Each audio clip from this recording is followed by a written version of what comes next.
भाइयों बहनों, क्या इस देश में अब कोई माई का लाल पैदा हुआ है? सीएए के नाम पर ऐसा झूठ का पहाड़ खड़ा कर दिया, ऐसा झूठ चलाया।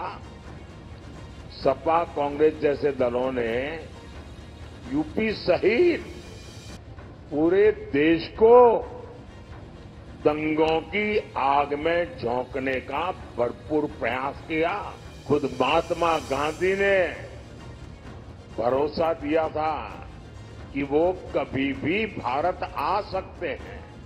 बृहस्पतिवार को आजमगढ़ से भाजपा प्रत्याशी दिनेश लाल यादव निरहुआ और लालगंज से पार्टी की प्रत्याशी नीलम सोनकर के समर्थन में चुनावी रैली को संबोधित करने के लिए प्रधानमंत्री मोदी पहुंचे। उन्होंने कहा कि मोदी की गारंटी का मतलब क्या होता है, इसका ताजा उदाहरण सीएए है, यानी कि जिसके तहत शरणार्थियों को भारत की नागरिकता देने का काम कल से शुरू हो चुका है। प्रधानमंत्री मोदी ने कहा कि ये लोग लंबे समय से हमारे देश में शरणार्थी बनकर रह रहे थे। ये लोग धर्म के आधार पर भारत के बंटवारे के शिकार हुए थे। साथ ही साथ उन्होंने कहा कि शरणार्थियों पर वहां तो जुल्म ही हुआ, लेकिन वोट बैंक की राजनीति में लिप्त यहाँ की सरकारें तथा उनके साथियों ने भी इन पर जुल्म करने में कोई कमी नहीं छोड़ी। इसके साथ ही प्रधानमंत्री नरेंद्र मोदी ने सीधे चुनौती देते हुए कहा कि विपक्षी गठबंधन वाले कहते हैं कि मोदी सीएए लेकर आया और जिस दिन मोदी जाएगा ये सीएए भी उस दिन चला जाएगा। इसके बाद पीएम मोदी ने चुनौती देते हुए कहा कि कोई माई का लाल सीएए को खत्म नहीं कर सकता।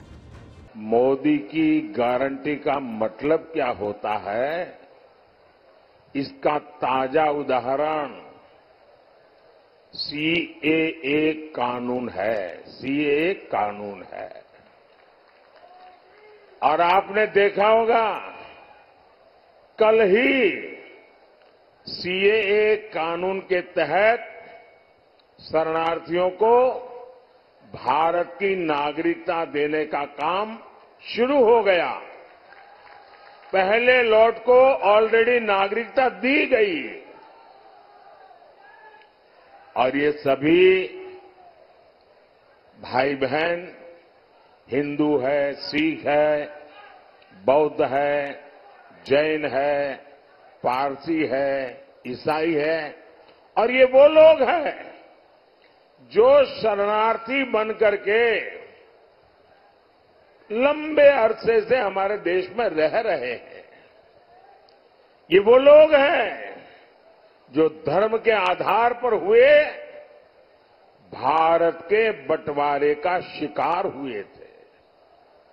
और मजा देखिए, ये महात्मा गांधी का नाम लेकर के सत्ता की सीढ़ियां तो चढ़ जाते हैं, लेकिन महात्मा गांधी की बातों को याद नहीं रखते हैं।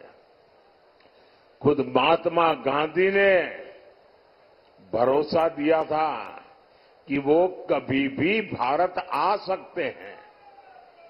70 वर्षों में हजारों परिवार प्रताड़ना झेल करके अपनी बेटियों की इज्जत बचाने के लिए, अपना धर्म, अपनी संस्कृति, अपनी परंपरा को बचाने के लिए मजबूरन मुसीबत के मारे भारत मां की कोख में आकर के शरण लिया। लेकिन कांग्रेस ने इनकी कभी सूध नहीं ली, क्योंकि ये कांग्रेस के वोट बैंक नहीं थे। और ये लोग कौन है? ज्यादातर इतने मेरे दलित भाई बहन हैं, मेरे ओबीसी समाज के भाई बहन हैं, मेरे पिछड़े भाई बहन हैं। और इसलिए इन पर वहां तो जुल्म हुआ ही हुआ, वोट बैंक की राजनीति में डूबे हुए यहां के कांग्रेस की सरकारों ने भी और उनके साथियों ने भी इन पर जुल्म करने में कोई कमी नहीं रखी। लेकिन यहां सपा, कांग्रेस और इंडी गठबंधन वालों ने इनके साथ क्या किया? इन्होंने सीएए के नाम पर ऐसा झूठ का पहाड़ खड़ा कर दिया, ऐसा झूठ चलाया। सपा कांग्रेस जैसे दलों ने यूपी सहित पूरे देश को दंगों की आग में झोंकने का भरपूर प्रयास किया। आज तक ये इंडी गठबंधन वाले कहते हैं कि मोदी ये जो सीएए लाया है ना, जिस दिन मोदी जाएगा ये सीएए भी जाएगा। भाइयों बहनों, क्या इस देश में अब कोई माई का लाल पैदा हुआ है जो सीएए को खत्म कर सके?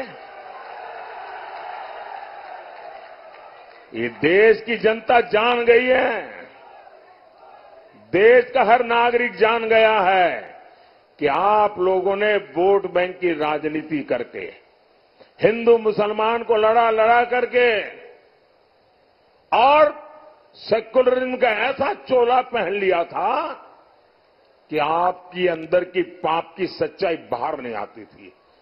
बता दें कि प्रधानमंत्री मोदी आज उत्तर प्रदेश के दौरे पर चुनावी जनसभाओं को संबोधित कर रहे थे। आज भी सबसे पहले आजमगढ़ पहुंचे, जहां पर उन्होंने लालगंज में चुनावी जनसभा को संबोधित किया।